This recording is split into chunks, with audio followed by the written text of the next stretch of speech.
Parashat Vaishlach avec Rashi, premier pasuk. Vaishlach Yaakov malachim lefanav el Esav ahiv arza seir sede Edom. Yaakov Avinu a envoyé des malachim. Alors je traduis littéralement lefanav, devant lui. El Esav ahiv, chez son frère Esav, arza seir sede Edom, au pays de Seir, dans le champ de Edom. On a traduit littéralement le pasuk. Rashi nous dit Vaishlach Yaakov malachim. Malachim, mamash. Que veut dire malachim, mamash? Des vrais malachim. D'où Rashi le sait. Et qu'est-ce qu'il veut exclure? Le mot malachim veut dire des messagers, des gens qu'on envoie pour une mission. Ça peut être des êtres humains, ça peut être des êtres divins, c'est-à-dire des êtres célestes, dans le sens où on parle vraiment de malachim.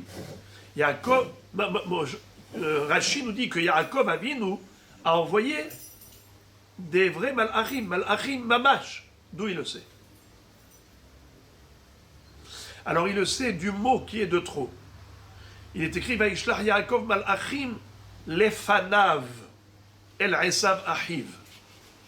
On aurait pu écrire Vaishlach Yaakov malachim el Esav ahiv. Yaakov a envoyé des malachim chez son frère Esav. Pourquoi on rajoute le mot lefanav? Lefanav, eh bien c'est en rapport avec le dernier pasuk de la paracha précédente, parachat Vayetse.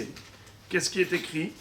Ve'Yaakov halach ledarko, va'yifge'u bo malachei Elohim, va'yomer Yaakov ka'asher ha'am, machane Elohim ze, va'yikra shem hamakom hahu, Mahanaim. Yaakov Avinu a qualifié ce lieu de Mahanaim, qui veut dire deux Mahanot, deux camps. De quel camp il s'agit? Alors en fait, nous le savons que Akadosh Baruch Hu fait accompagner les tzadikim par des malachim. Ki malachav yetzavelach lishmorcha bechol derachecha. Akadosh Baruch Hu t'enverra des anges pour te protéger.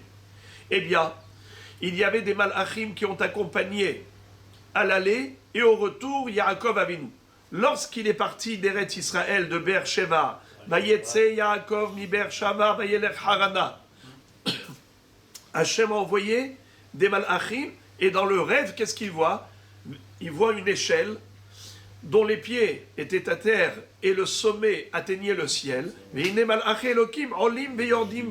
y avait des anges qui montaient, qui descendaient.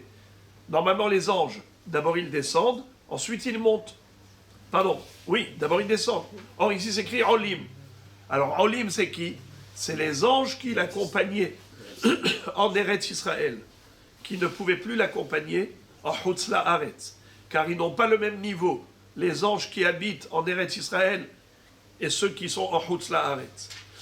Ceux d'Eretz Israël sont venus de Beer-Sheva jusqu'à la frontière, et après, ces malachim sont montés là-haut sur l'échelle, d'autres malachim du niveau de Chutz La'aretz sont descendus pour accompagner Yaakov Avinu chez Lavan, en Chutz La'aretz.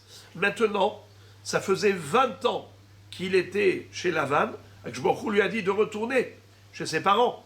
Donc maintenant, il fait le chemin inverse. Donc les malachim de Chutz La'aretz l'accompagnent jusqu'où? Jusqu'à la frontière d'Israël. Maintenant, il y a des nouveaux anges qui arrivent. Ce sont ceux d'Eretz Israël. Eh bien, ils étaient deux camps. Les deux camps se sont retrouvés. Le camp des malachim de Chutz La'aretz et le camp des malachim d'Eretz Israël. C'est pour ça qu'il appelle ça Mahanaim. Ve Yaakov halach ledarko. Yaakov est allé dans son chemin, c'est-à-dire dans la direction de retourner en Eretz Israël. Va'yifge'u bo malachei Elohim. Alors sont venus à sa rencontre les anges de Dieu. Vayomer Yaakov ka'asher ha'am Mahane Elohim ze. Va'yikra shem hamakom hahu Mahanaim. Lorsque Yaakov Avinu les a vus, ces deux camps, il a dit ça c'est le camp d'Hachem, eh bien il appelait ça Mahanaïm, Shte Mahanot, deux Mahanot, d'Eretz Israël et de Chutz La'aretz. Alors si c'était des Malachim qui étaient devant lui, on comprend maintenant que le pasouk, le premier pasouk de Vaishlach, correspond au dernier pasouk de Vayetze. Vaishlach Yaakov Malachim lefanav el Esav Achiv. Des Malachim qui étaient devant lui pour l'accompagner, c'est de ces Malachim qu'il a choisi pour les envoyer chez Esav. Puisqu'il a écrit les Fanav, la Torah ne va pas écrire un mot de trop, c'est pour nous dire que c'était des vrais Malachim, des anges célestes, et non pas des messagers terrestres qui peuvent également porter le nom de Malachim. Arza Seir, Rachidi le Eret Seir. Kol teva shetzericha lamed bitchilata, etila hakatuv he betsofa. Traduction, à chaque fois que nous voulons abréger le mot, au lieu de dire les Mitzraïm, ou les Eretz Mitzraïm, ou les Seir, les Eretz Seir, on met le he à la fin du mot. Ça remplace le lamed du début du mot. On aurait pu dire les Eretz Seir, au lieu de dire les Eretz Seir, on dit Arza Seir. Comme on dit par exemple pour Mitzraïm, Mitzraïma. Mitzraïma, au lieu de les Mitzraïm. Qu'est-ce qu'il va envoyer lui dire Yaakov à Esav? Vaitzav otam les morts. Il leur a ordonné la chose suivante. Kot omerun l'adoni le Esav. Ainsi vous direz à mon maître Esav. Ko amar avdecha Yaakov.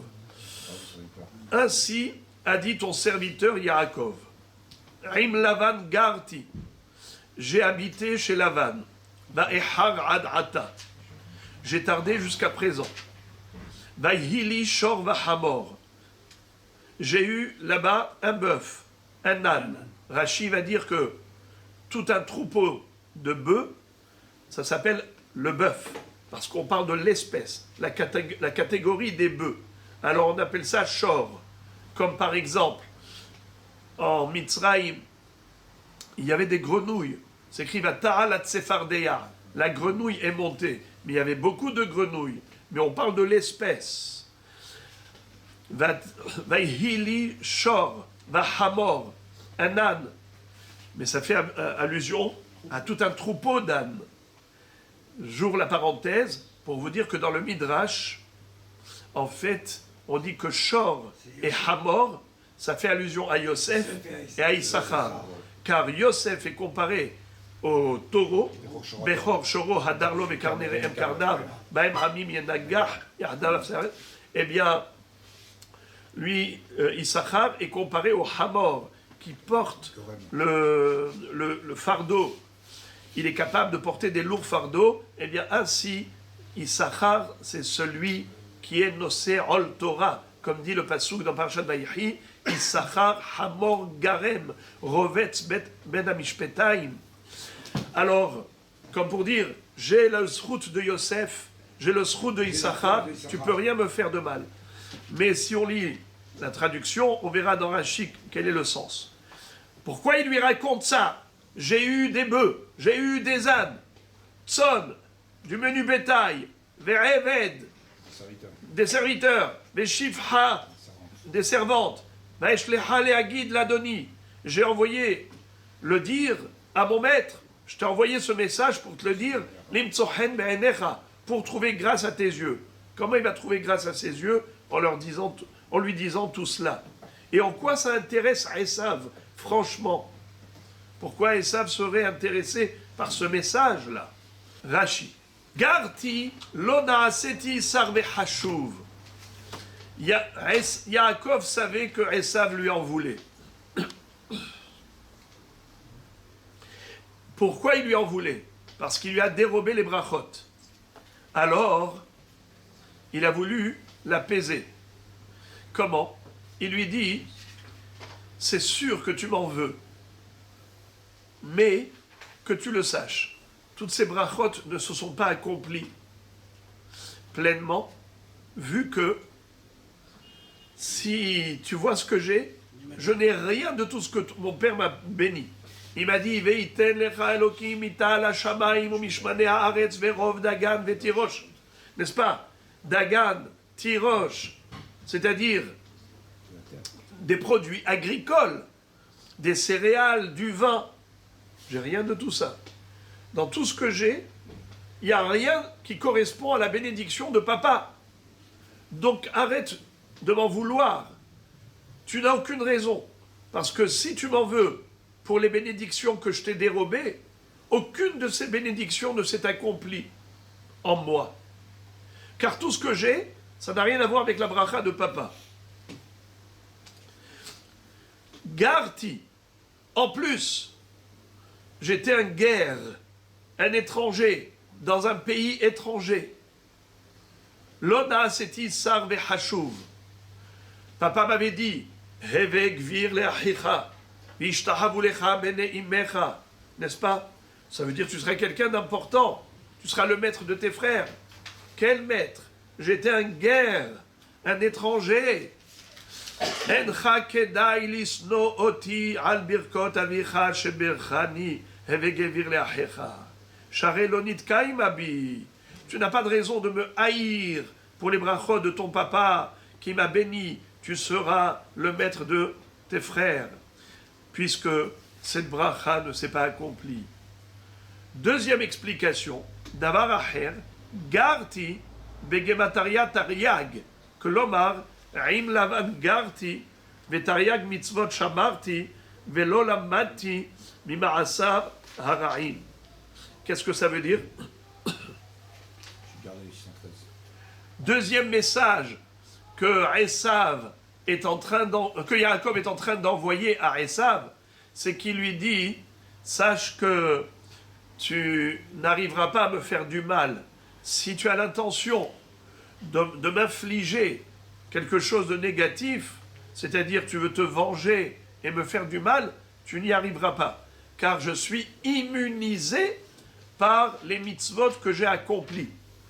Imlavan Garti, les lettres Garti, c'est les lettres de Tariag. Tariag, 613 mitzvot. Tariag mitzvot shamarti. Bien que j'étais chez Lavan, ne crois pas que Lavan a réussi à m'influencer négativement. Alors, Yaakov Avinu, quel est l'intérêt de raconter tout cela à Esav? C'est qu'il veut lui dire, pour l'une des deux raisons, tu n'as pas de raison de m'en vouloir. Si c'est par jalousie pour les brachot, ce n'est pas le cas. Si c'est que tu as envie de, malgré tout, de te venger, tu n'y parviendras pas. Dans le mot garti, il y a deux arguments de dissuasion. Garti selon le pshat, garti selon le drash. Garti selon le pshat, ça veut dire j'étais guerre, j'étais un étranger. Donc, ma situation n'était pas du tout stable. J'étais comme un SDF. Ne m'en veux pas.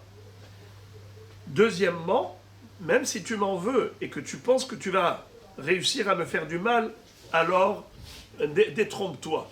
Sache que je suis protégé par Akadosh Baruch Hu, vu que Garti, valeur numérique 613, j'ai observé les 613 mitzvot. Alors maintenant, je n'ai pas appris des mauvaises actions de Lavan. La question est de savoir, est-ce que Béhémet Esav est capable d'entendre le deuxième argument? Encore de lui dire, ne m'en veux pas, ne sois pas jaloux parce que je ne suis pas quelqu'un d'important qui a réussi sa vie. Non, je n'ai pas réussi ma vie. Alors, ça c'est, je le comprends, même Esav peut être réceptif par rapport à un tel message. Mais comment est-ce qu'il peut être dissuadé par rapport au niveau spirituel de Yaakov Avinu, s'il accomplit les 613 mitzvot, il n'a pas appris des mauvaises actions de Lavan, il ne s'est pas laissé influencer négativement. En quoi ça parle à Esav, un tel langage? Réponse,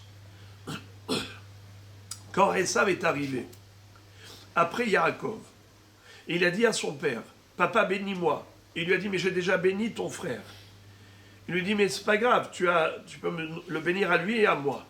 Il lui a dit, c'est trop tard, parce que étant donné que je l'ai nommé ton maître, et toi son serviteur, alors quoi qu'il arrive, même si je t'accorde maintenant autant de brachot que tu veux, indirectement, ça va lui appartenir. Nous avons une règle. Mashekana Eved, Kanarabo. Ce qu'un esclave a acquis, ça appartient au maître indirectement, puisque Yad Eved ki Yad Rabo. La main de l'esclave, c'est le prolongement de la main du maître. Alors, Esav en voulait à Yaakov à mort. Mais Yitzhak a révélé à Esav un secret. Il lui a dit, Vehaya ka'asher tarid ufarak ta'ulo me'al tzavarecha. Le onkelos, traduit en araméen, kad ya'avrun benohi al pidgame oraita ufarak ta'ulo me'al tzavarecha. Traduction. Si les enfants d'Israël transgressent la Torah, à ce moment-là, tu seras en mesure de te défaire du joug de Yaakov. Certes, je l'ai nommé ton maître, et toi son serviteur, mais ce n'est que si Yaakov est fidèle à Dieu. Mais si Yaakov ou sa descendance sont eux-mêmes infidèles à Kadosh Baruch Hu et n'observent pas la Torah, alors toi aussi, tu ne seras plus soumis à Yaakov. Alors maintenant, qu'est-ce que guettait Esav? Il guettait la faiblesse et le relâchement spirituel de Yaakov. Il attendait ça impatiemment. C'est pour cela que Yaakov lui dit non, ce n'est pas le cas. Hakol kol Yaakov, ve'ayadaim yede Esav. Shehakol kol Yaakov, en ayadaim yede Esav. Tant que la voix de Yaakov retentit dans les synagogues et retentit dans les Bate Midrashot pour des tfilot et pour des études de la Torah, les mains de Esav elles sont impuissantes. Elles ne sont pas efficaces pour faire quoi que ce soit de mal à Yaakov. D'ailleurs, entre parenthèses, on explique très joliment la phrase suivante. Ikrevu yeme evel avi va aharga et Yaakov ahi. Vayomer Esav belibo. Esav s'est dit dans son cœur qu'il attendait le deuil pour son père pour tuer son frère. N'est-ce pas? Alors, pourquoi il n'a pas dit tout simplement Ikrevu tikrav mitat aviv? Pourquoi est-ce qu'il a parlé du deuil sur son père? Pourquoi il n'a pas parlé de la mort de son père? Il aurait dû dire qu'il attend impatiemment la mort de son père pour tuer son frère. Pourquoi il a parlé du deuil sur la mort de son père? C'est très joli. D'après la halakha, un endeuillé n'a pas le droit d'étudier la Torah. Esav savait que Yaakov Avinu n'arrêtait pas d'étudier la Torah. Yaakov Ishtam Yoshev Ohalim. C'est l'homme qui est investi dans l'étude de la Torah en permanence. Alors il ne peut jamais lui porter atteinte, puisqu'il n'est jamais dans le relâchement. Il est toujours dans le renforcement dans l'étude de la Torah. Yaakov Avinu. Alors quand est-ce qu'il va pouvoir l'atteindre? C'est au moment du deuil sur Yitzhak Avinu. À ce moment-là, le Havel n'a pas le droit d'étudier la Torah. Eh bien, Ikrevu Yeme Evel Aviv Aharga et Yaakov Ahi. Mais il ne sait pas que même ce Issour-là, d'étudier la Torah quand on le respecte, c'est aussi de la Torah. Et en plus, un endeuillé, il doit étudier les lois de deuil. En tout cas, Yaakov Avinu lui dit Im lavan garti vetariag mitzvot shamarti. Et selon le Midrash, Vaihili Shor, Vahamor, Shor c'est Yosef Hatzadik, c'est la Hirat Shamaim qui ne faute jamais, même avec la femme de Potiphar en Mitzraïm, Issachar qui étudie tout le temps la Torah. Donc il a donné naissance à des tzadikim pareils qui sont sa protection.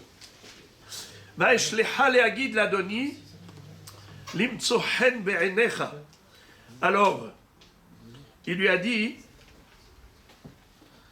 je t'ai envoyé dire qu'en fait je vais venir chez toi pour trouver grâce à tes yeux. C'est comme ça que Rashi explique. Qu'est-ce que je t'envoie dire? Léodia she'ani ba elecha liמצוא חן בעיניך, שאני שלם עמך ומבקש אהבתך. וישובו המלאכים אל יעקב לאמור, בנו אל אחיך אל עשיו, וגם הולך לקראתך ו400 איש עמו. Les malachim qui avaient pris une forme humaine sont revenus chez Yaakov et lui disent, on est venu, on a été chez ton frère Esav. Pourquoi ils lui ont dit Banu el Achicha el Esav? Soit on dit el Achicha, puisqu'il n'avait qu'un seul frère, soit qu'ils disent el Achicha Esav. Pourquoi el Achicha el Esav? Lui aussi vient à ta rencontre, mais avec 400 hommes armés jusqu'aux dents pour te décimer, toi et ta famille. Vaïra Yaakov Meod Vayetzerlo. Yaakov a eu très peur, il s'est senti mal à l'aise. Vayachatz et Aham Asherito. Il a partagé et divisé en deux le peuple qui est avec lui. Vetatson, Vetabakar, Vagemalim, Ishne Machanot. Également les troupeaux, menu bétail, gros bétail, les chameaux, en deux camps. Vayomer.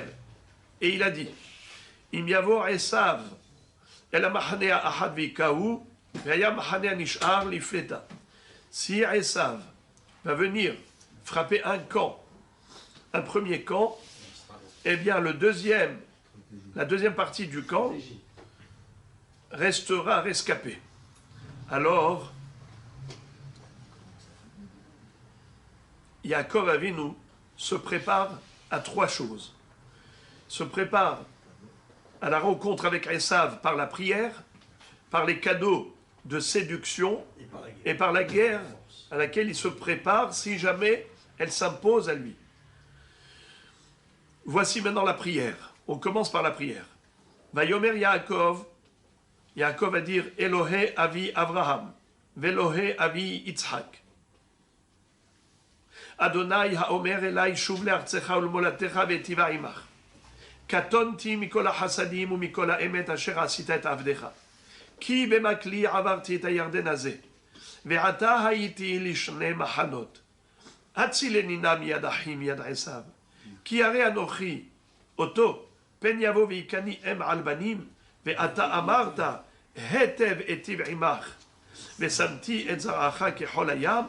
Asher lo yisafer merov.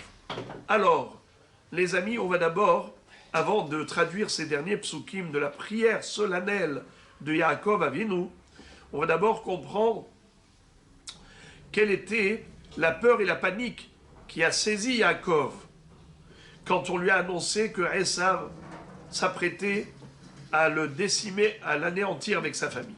D'abord, nous dit Rashi, Banu el Achicha el Esav. On est venu chez ton frère, chez Esav. Chez Aïta Omer Achiou. Avalhu Noeg Imecha ke Esav Aracha. Odenu Besin Ato. Toi, tu l'as qualifié de mon frère. Toi, tu crois que c'est un frère. Loin de là. Que tu le saches. Esav n'a pas pour toi le même sentiment fraternel. Il veut au contraire prendre sa vengeance. Il est plein de haine à ton égard. Vaïra Vayetzer. C'est une redondance, c'est un pléonasme.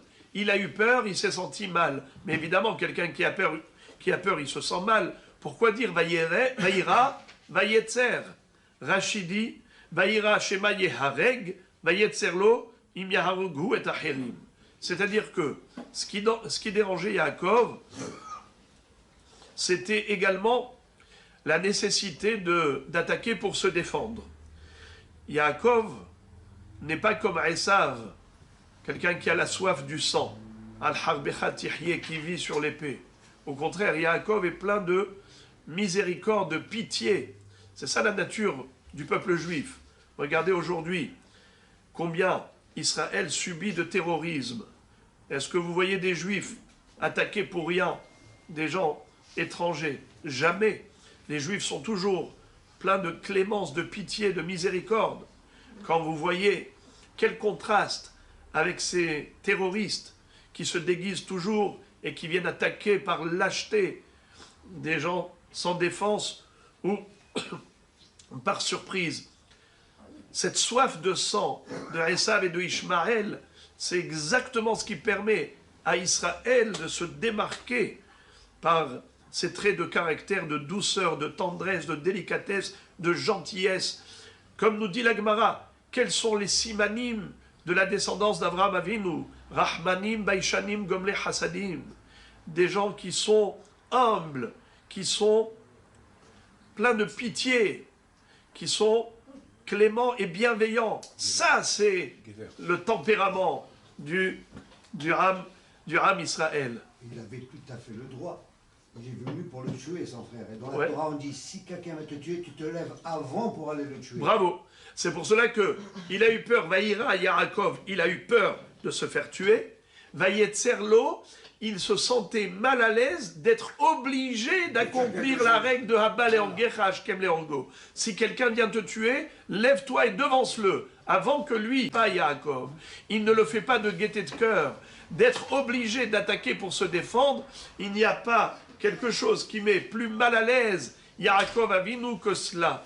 Parce que Yaakov est loin de la soif du sang comme Esav. Une belle explication chassidique, c'est que dans la Gemara, nous voyons que Acherim, c'est toujours Rabbi Meir.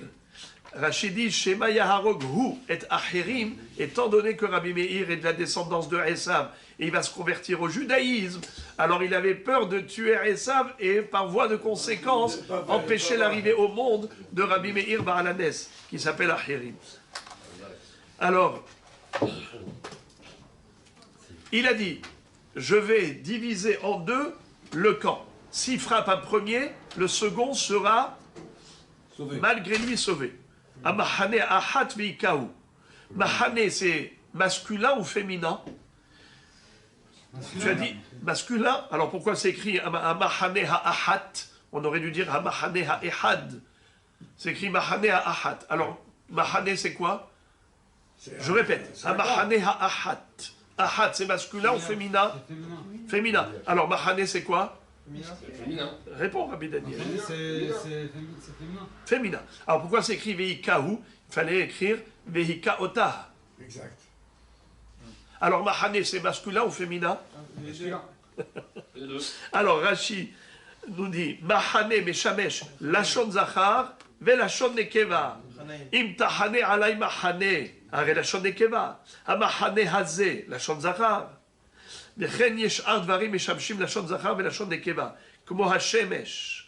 C'est-à-dire qu'il existe des mots qui sont neutres, qui peuvent être conjugués au masculin et au féminin. Eh bien, le mahane en fait partie de ces terminologies qui peuvent être conjuguées au masculin et au féminin, sont neutres. Ve'aya mahane anish'ar lifleta. Le mahane qui va rester sera rescapé. Al-Korho, qui est lahem imo. Malgré lui, parce que je vais lui faire la guerre. Itkin atzmo, lishlosha devarim. Les doron tfila ou milhama. Les doron, bata'avora minhal panav, litfila, Elohe avi Abraham, les milhama, bayahane anishar lifleta.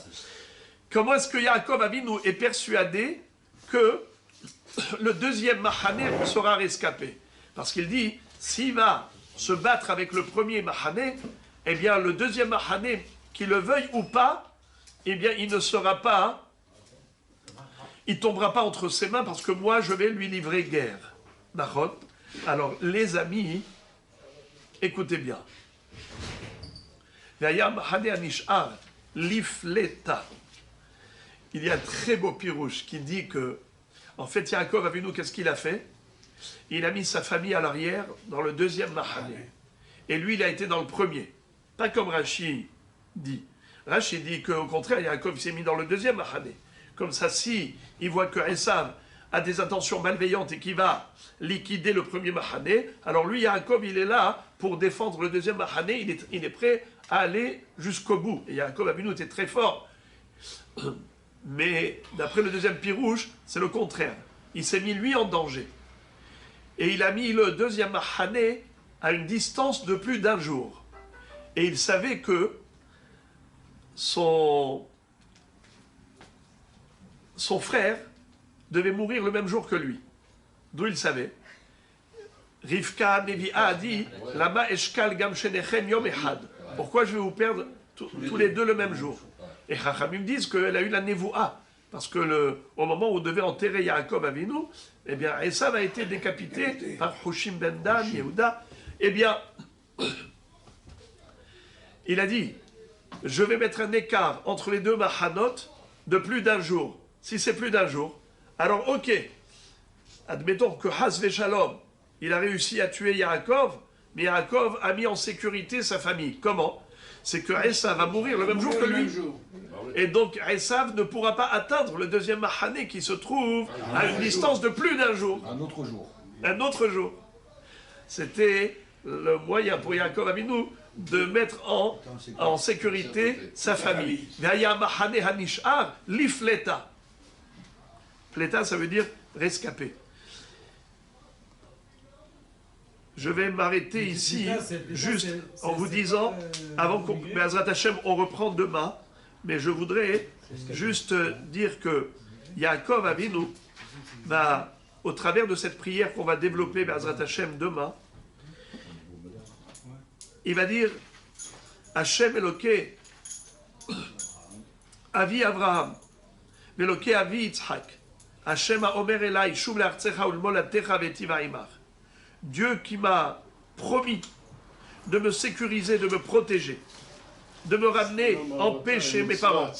Katonti mikola hasadim, nitma'atu zechuyotai al yedei hasadim ve'emet she'asita imi, lekach ani yareh shema mishivtahtani, nitlachlachti bechet, ve'igrom li leimaser beyad Esav.